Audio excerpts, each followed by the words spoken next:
أعوذ بالله من الشيطان الرجيم. بسم الله الرحمن الرحيم. ياسين والقرآن الحكيم إنك لمن المرسلين على صراط مستقيم تنزيل العزيز الرحيم لتنذر قوما ما أنذر آباؤهم فهم غافلون لقد حق القول على أكثرهم فهم لا يؤمنون إلا جعلنا في أعناقهم أغلالا فهي إلى الأذقان فهم مقمحون وجعلنا من بين أيديهم سدا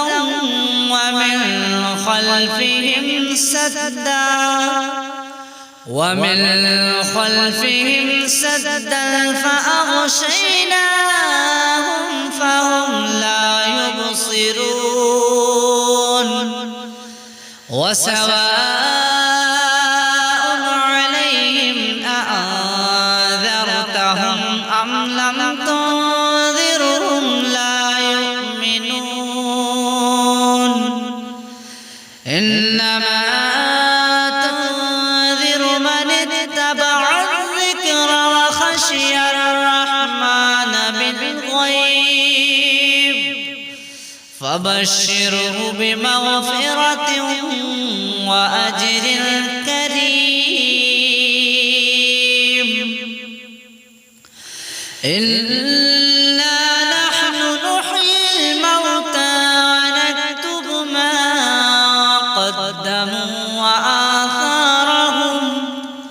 وكل شيء أحصيناه في إمام مبين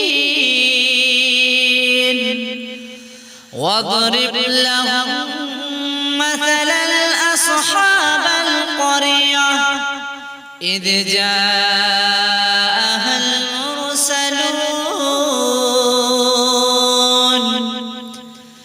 إذ أرسلنا إليهم اثنين فكذبوهما فعززنا بثالث فقالوا إنا إليكم مرسلون قالوا ما أنتم إلا بشرا مثلنا وما أنزل الرحمن من شيء إن أنتم إلا تكذبون قالوا ربنا يعلم إنا إليكم لمرسلون وما علينا إلا البلاغ المبين قالوا إنا تطيرنا بكم لئن لم تنتهوا لنرجمنكم وليمسنكم منا عذاب أليم قالوا طائركم معكم أئن ذكرتم بل أنتم قوم مسرفون وجاء من أقصى المدينة رجل يسعى قال يا قوم اتبعوا المرسلين اتبعوا من لا يسألكم أجرا وهم مهتدون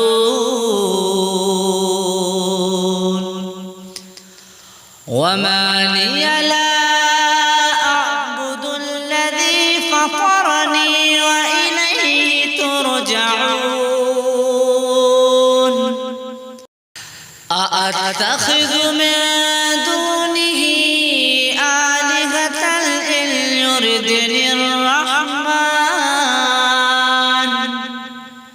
إن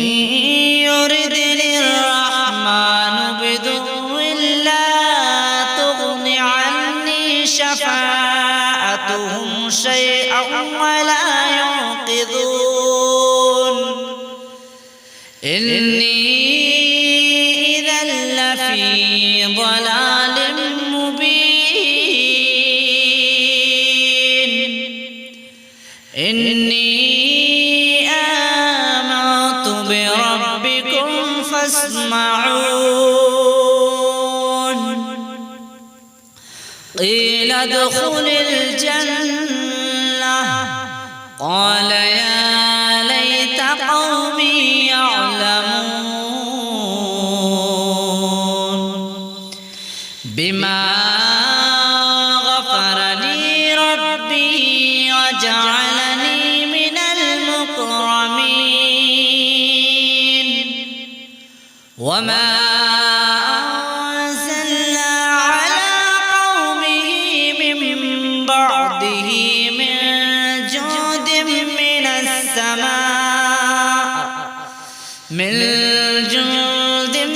السماء وما كنا منزلين إن كانت إلا صيحة واحدة فإذا هم خامدون يا حسرة على العباد ما يأتيهم من رسول إلا كانوا به يستهزئون ألم يروا كم أهلكنا قبلهم من القرون أنهم إليهم لا يرجعون وإن كل لما جميع لدينا محضرون وآية لهم الأرض الميتة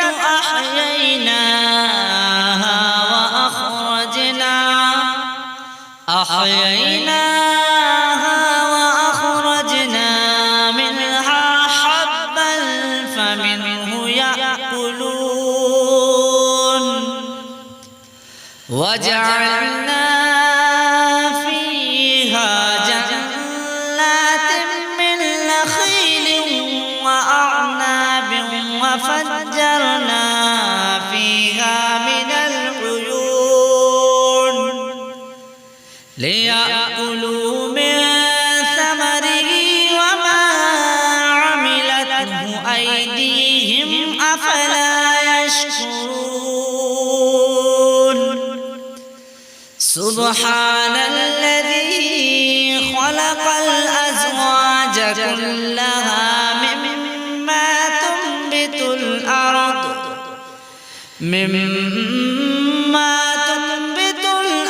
ومن أنفسهم ومما لا يعلمون وآية لهم الليل نسلخ منه النهار فإذا هم مظلمون والشمس تجري لمستقر لها ذلك تقدير العزيز العليم والقمر قدرناه منازل حتى عاد كالعرجون القديم لا الشمس ينبغي لها أن تدرك القمر ولا الليل سابق النهار وكل في فلك يسبحون وآية لهم أنا حملنا ذريتهم في الفلك المشحون وخلقنا لهم من مثله ما يركبون وإن نشأ نغرقهم فلا صريخ لهم ولا هم يوقظون إلا رحمة منا ومتاعا إلى حين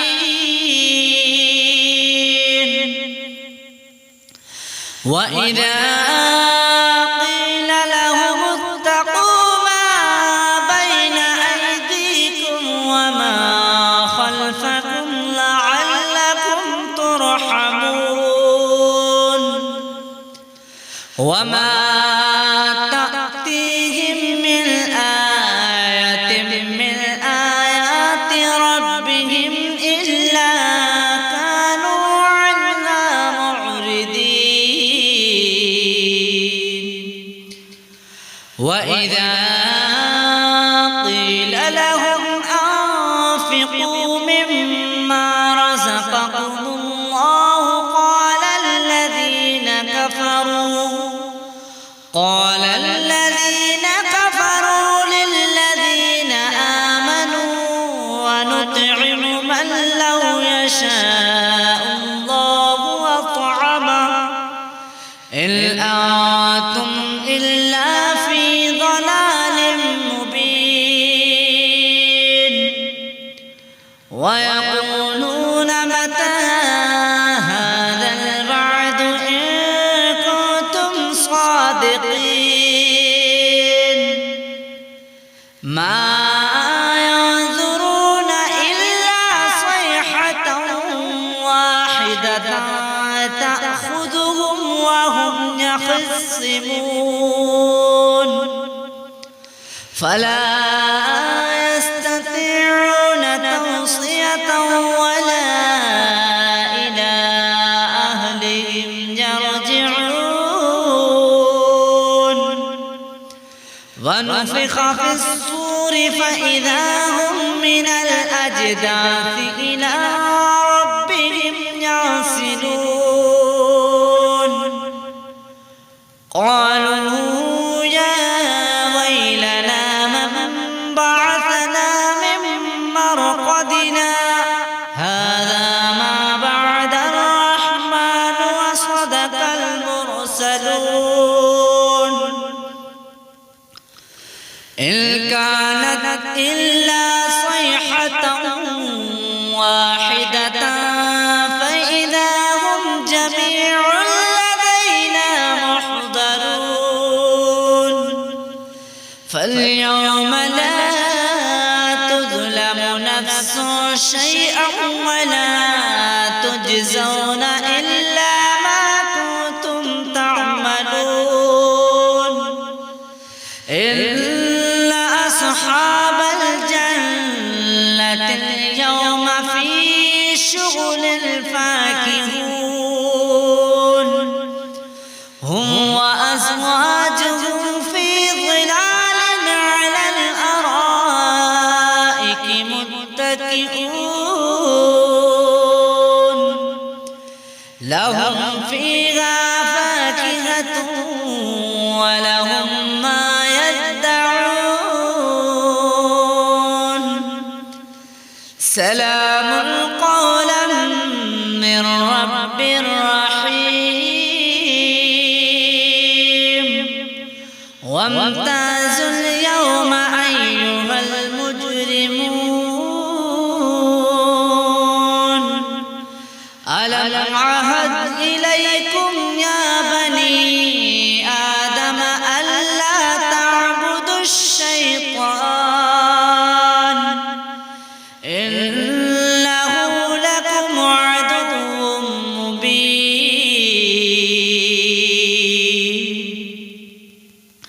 وأن اعبدوني هذا صراط مستقيم ولقد أضل منكم جبلا كثيرا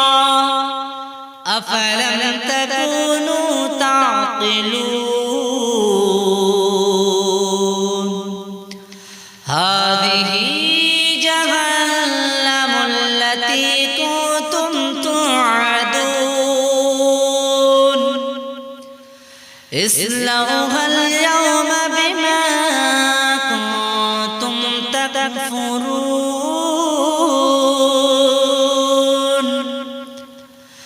اليوم نختم على أفواههم وتكلمنا أيديهم وتشهد أرجلهم بما كانوا يكسبون ولو نشاء لطمسنا على أعينهم فاستبقوا الصراط فأنى يبصرون ولو نشاء لمسخناهم على مكانتهم فما استطاعوا مضيا ولا يرجعون ومن نعمره ننكسه في الخلق أفلا يعقلون وما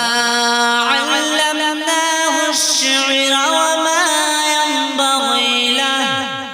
إن هو إلا ذكر وقرآن مبين لينذر من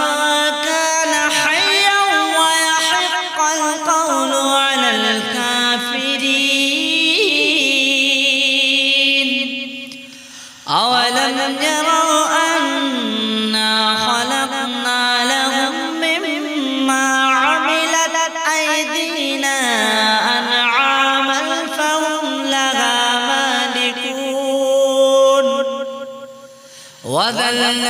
وذللناها لهم فمنها ركوبهم ومنها يأكلون ولهم فيها منافع ومشارب أفلا يشكرون واتخذوا من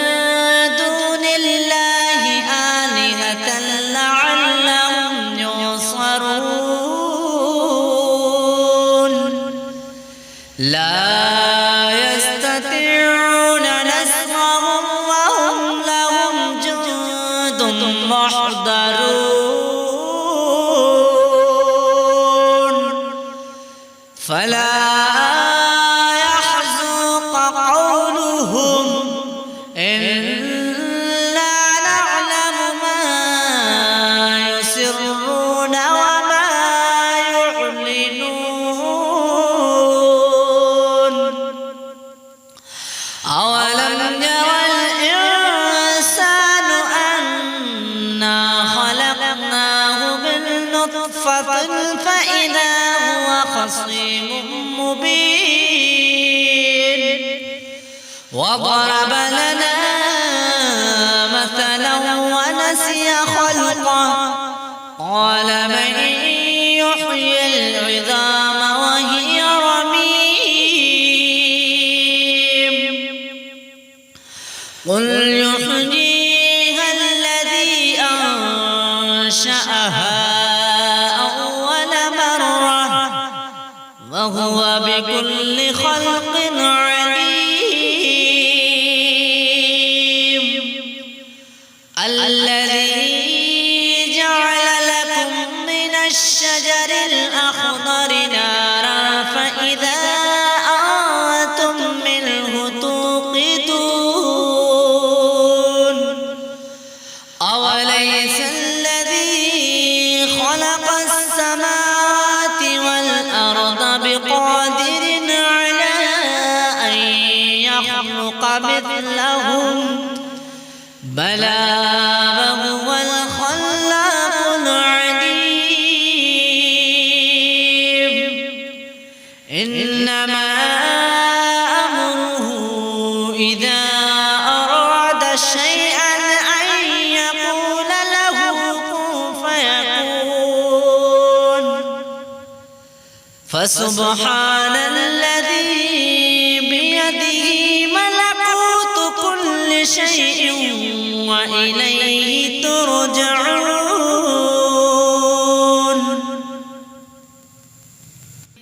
بسم الله الرحمن الرحيم الرحمن علم القرآن خلق الإنسان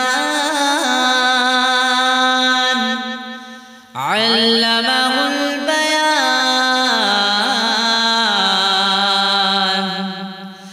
الشمس والقمر بحسبان والنجم والشجر يسجدان والسماء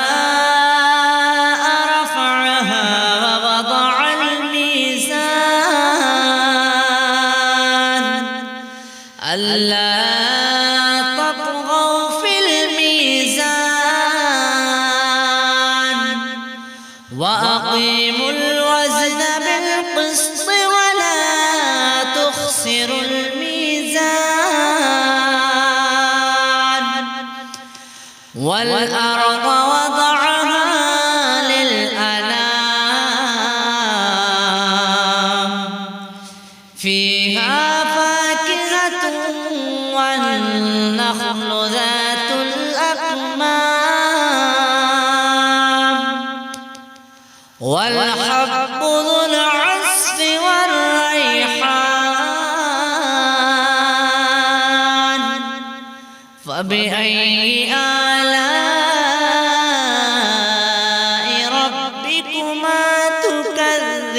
تكذبان خلق الإنسان من صلصال كالفخار وخلق الجان من مارج من نار فبأي آلاء ربكما تكذبان رب المشرقين ورب المغربين فبأي آلاء ربكما تكذبان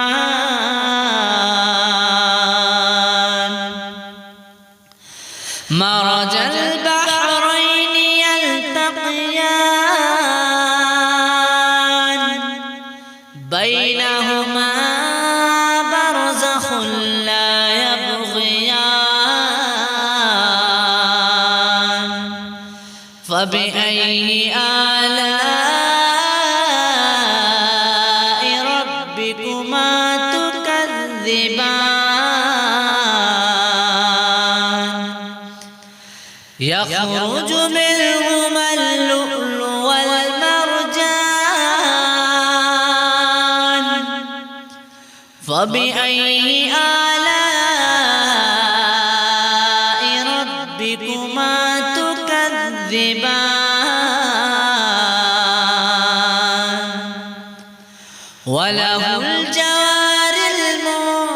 والمنشآت في البحر كالأعلام فبأي آلاء ربكما تكذبان كل من عليها فان ويبقى وجه ربك ذو الجلال والإكرام فبأي آلاء ربكما تكذبان يسأله ما في السماوات والأرض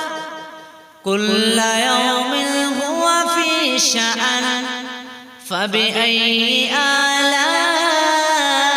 آلاء ربكما تكذبان سنفرغ لكم أيها الثقلان فبأي آلاء ربكما تكذبان يا معشر الجن والإنس إن استطعتم أن تنفذوا من أقطار السماوات والأرض فانفذوا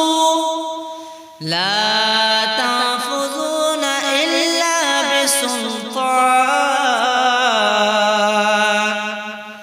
فبأي آلاء ربكما تكذبان يرسل عليكما شواظ من نار ونحاس فلا تنتصران فبأي آلاء ربكما تكذبان فإذا انشقت السماء فكانت بردة كالدهان فبأي آلاء ربكما تكذبان فيومئذ لا يسأل عن ذنبه إنس ولا جان فبأي آلاء ربكما تكذبان يعرف المجرمون بسيماهم فيؤخذ بالنواصي والأقدام فبأي آلاء ربكما تكذبان هذه جهنم التي يكذب بها المجرمون يطوفون بينها وبين حميم آن فبأي آلاء ربكما تكذبان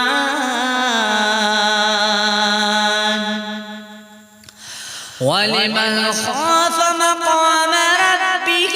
جنتان فبأي آلاء ربكما تكذبان ذباتا أفنان فبأي آلاء ربكما تكذبان ربكما تكذبان فيهما عينان تجريان فبأي آلاء ربكما تكذبان فيهما من كل فاكهة زوجان فبأي آلاء ربكما تكذبان متكئين على فرش بطائنها من استبرق وجنى الجنتين دان فبأي آلاء ربكما تكذبان فيهن قاصرات الطرف لم يطمثهن إنس قبلهم ولا جان فبأي آلاء ربكما تكذبان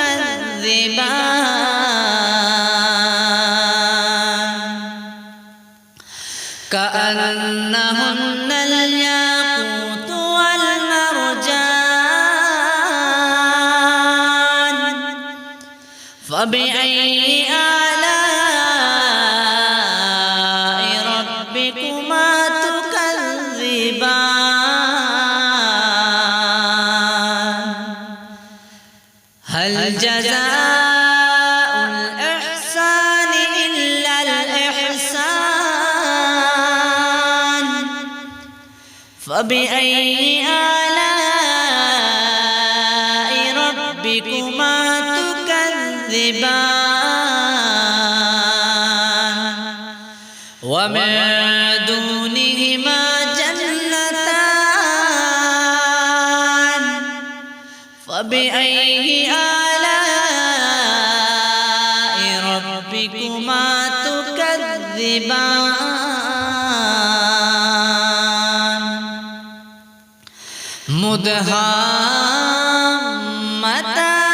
مدهامتان فبأي آلاء ربكما تكذبان فيهما عينان نضاختان فبأي آلاء ربكما تكذبان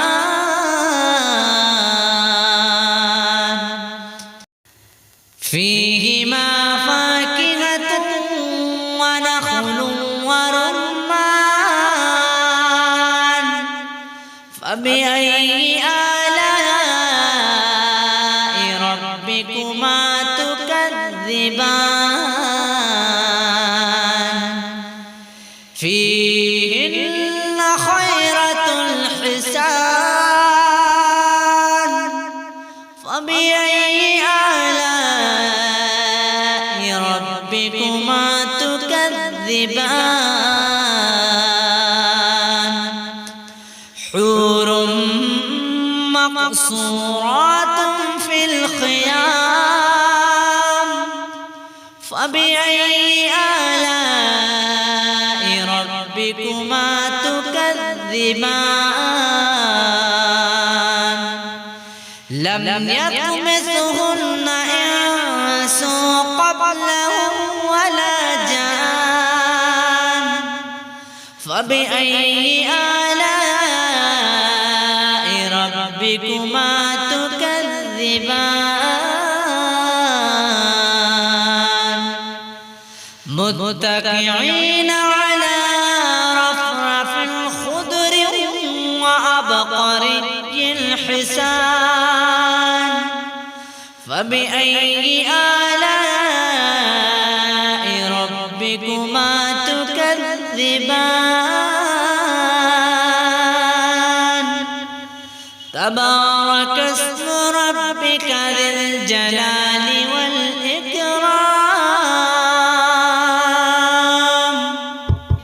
بسم الله الرحمن الرحيم تبارك الذي بيده الملك وهو على كل شيء قدير الذي خلق الموت والحياة ليبلوكم أيكم أحسن عملا وهو العزيز الغفور الذي خلق 7 سماوات طباقا ما ترى في خلق الرحمن من تفاوت فارجع البصر هل ترى من فتور ثم ارجع البصر كرتين ينقلب إليك البصر خاسئا وهو حسير ولقد زينا السماء الدنيا بمصابيح وجعلناها رجوما للشياطين واعتدنا لهم عذاب السعير وللذين كفروا بربهم عذاب جهنم وبئس المصير إذا ألقوا فيها سمعوا لها شهيقا وهي تفور تكاد تميز من الغيظ كلما ألقي فيها فوج سألهم خزنتها ألم يأتكم نذير قالوا بلى قد جاءنا نذير فكذبنا وقلنا ما نزل الله من شيء إن أنتم إلا في ضلال كبير وقالوا لو كنا نسمع أو نعقل ما كنا في أصحاب السعير فاعترفوا بذنبهم فسحقا لأصحاب السعير إلا الذين يخشون ربهم بالغيب لهم مغفرة وأجر كبير وأسروا قولكم أو اجهروا به إنه عليم بذات الصدور ألا يعلم من خلق وهو اللطيف الخبير هو الذي جعل لكم الأرض ذلولا فامشوا في مناكبها وكلوا من رزقه وإليه النشور أأمنتم ما في السماء أن يخسف بكم الأرض فإذا هي تمور أم أمنتم ما في السماء أن يرسل عليكم حاسبا فستعلمون كيف نذير ولقد كذب الذين قبلهم فكيف كان نكير أولم يروا إلى الطير فوقهم صافات ويقبضن ما يمسكهن إلا الرحمن إنه بكل شيء بصير أمن هذا الذي هو جند لكم ينصركم من دون الرحمن إن الكافرون إلا في غرور أما هذا الذي يرزقكم إن أمسك رزقا بل لجوا في عتو ونفور أفمن يمشي مكبا على وجهه أهدى أمن يمشي سويا على صراط وجهه أهدى أمن يمشي سويا على صراط مستقيم قل هو الذي أنشأكم وجعل لكم السمع والأبصار والأفئدة قليلا ما تشكرون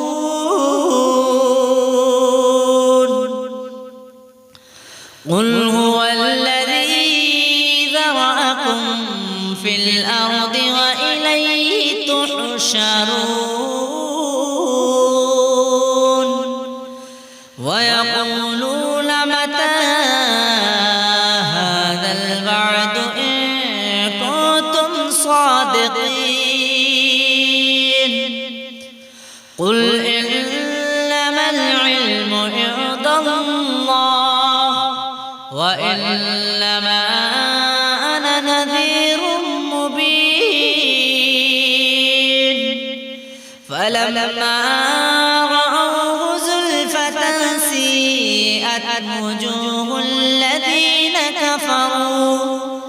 وجوه الذين كفروا وقيل هذا الذي كنتم به تدعون قل أرأيتم إن أهلكني الله ومن معي أو رحمنا فمن يجير الكافرين من عذاب أليم قل هو الرحمن آمنا به وعليه توكلنا فستعلمون من هو في ضلال مبين قل أرأيتم إن أصبح ماؤكم غورا فمن يأتيكم بماء